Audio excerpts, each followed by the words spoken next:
Israel, what's up, man?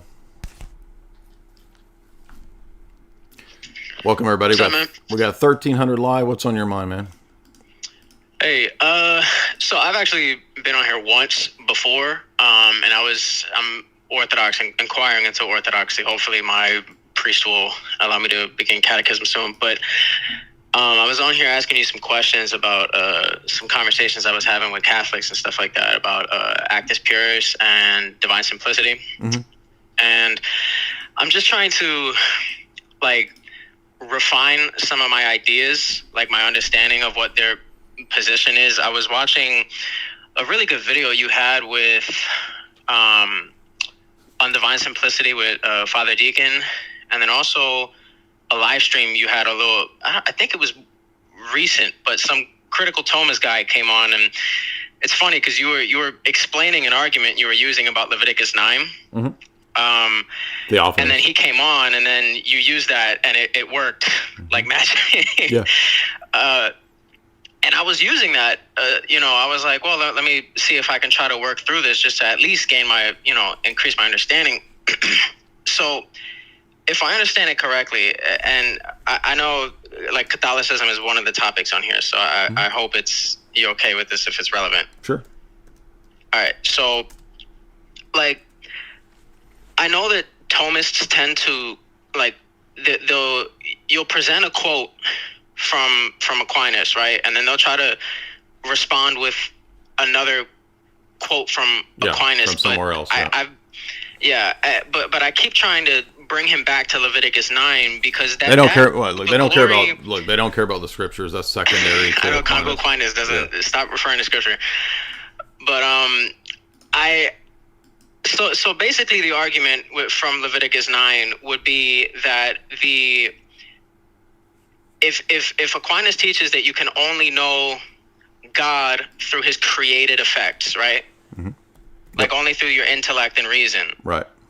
Which is why he later teaches what's it called, beatification or something? The beatific vision. Beatific vision, right? So would that by necessity mean that the glory that, if you're consistent with Aquinas' view, the glory that they're worshiping, it cannot be the transcendent essence of God, right? It has to be. That's why they say it's a creature, yeah. And that's why if you read the debate between Barlaam and the debate between Orthodox and a Palamite, the debate ends up being where Palamas says, so wait a minute, there's uncreated God and created God according to you. So you're a polytheist. So the irony is that if they're consistent with their position, it's actually the Thomists and the Roman Catholics that are polytheists, not the essence energy distinction that's polytheistic. Right. So two follow-up questions to that. I guess the first one I'll say is what would you expect their response? Like, what if I were to? There is no response. They either have to say that it's a created manifestation that is called God and is worshipped, so you can worship creatures, or it's the essence of God manifesting. So, and by the way, here's a paper right here on an academic paper on contrasting Aquinas and Benjamin Sommer, and the only reason I'm not saying that Sommer is Orthodox, he's the guy that wrote Bodies of God, arguing that the Old Testament does talk about God being embodied in the theophanies. And he's saying that we have to be honest with Judaism, that the Hebrew revelation is admitting and teaching this. But if you read this for Aquinas, that's impossible. Why is it impossible? Because of the metaphysics that Aquinas presupposes. So Aquinas puts his metaphysical assumptions and presuppositions prior to what Revelation says. And so when he comes to the theophanies, he says it's impossible for God to be to be a theophany in that way in the Old Testament, because God is pure act. To be a theophany like this would require change. God cannot undergo change. Therefore, God is not a body, because you must be a body to be a theophany. But the theophanies are miracles. They're not presented as something that has to fit into Aquinas' metaphysical presuppositions. And when you look at, and this is literally in this paper, I've got it right here. People should read this paper if they doubt this. Because I remember we had some Thomist was like, oh, he doesn't deny theophanies. Yes, he does. This paper literally lists every place in the Summa where he denies that they're theophanies. He says they're creatures, they're analogs, they're, he says they're like visions that people saw in the Old Testament. They're not, it's not actually God in time and space. Well, guess what?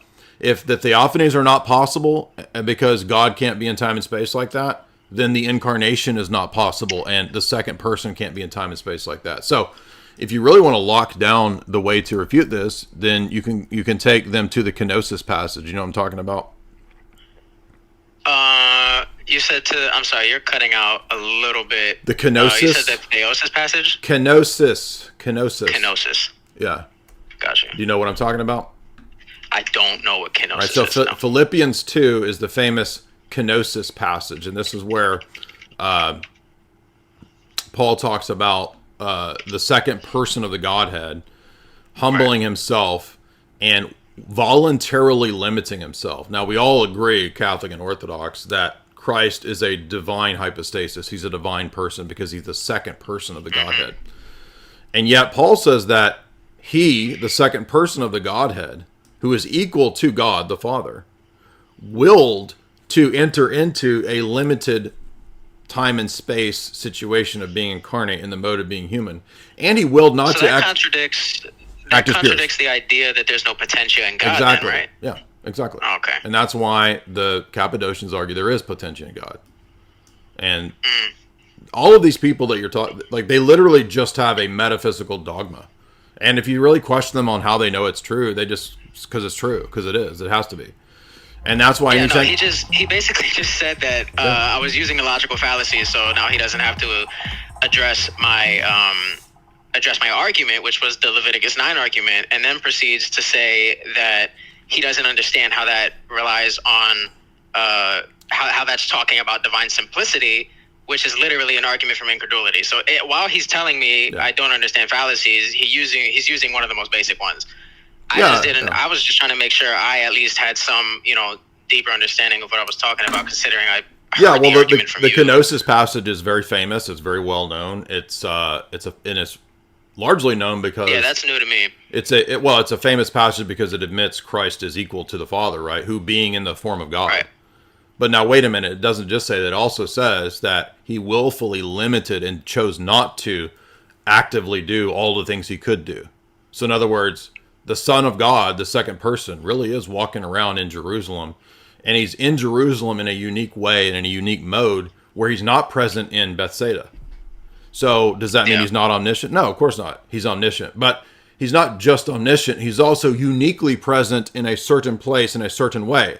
This is why the church is the continuation of the incarnation, because he's uniquely present in the Orthodox Church's sacraments in a way that he's not present in China or in Hades, right? It doesn't mean he's not omniscient.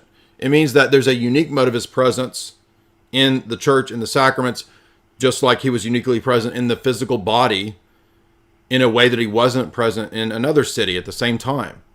So it's really basic Christology. If Thomists thought about it, they would understand that, wait a minute, all my metaphysical dogmas actually undercut the incarnation. Yeah. Have you read the dialogue between an Orthodox and a Barlaymite? No. Is that the name of the document? Yeah, it's a 80-page famous St. Gregory Palamas debating with the Roman Catholic guy. You should read that. It's only 80 pages. It's a must-read because it actually addresses what you're talking about.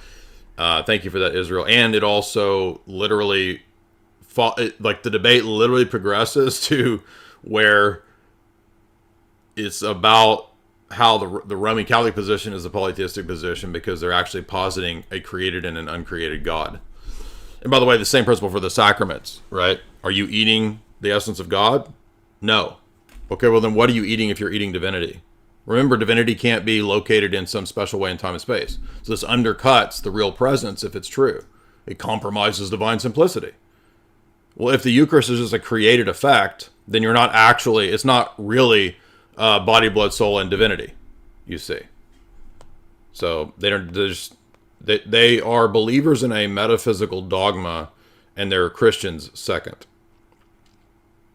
And by the way, nobody in the Vatican cares about Thomism anymore. So the LARPers online that pretend like Thomism is the future are living in a middle. They're Dungeons and Dragons LARPers. The Vatican has like shed this 100 years ago. Nobody cares about it except nerds on the internet living in their fantasy world. Carl,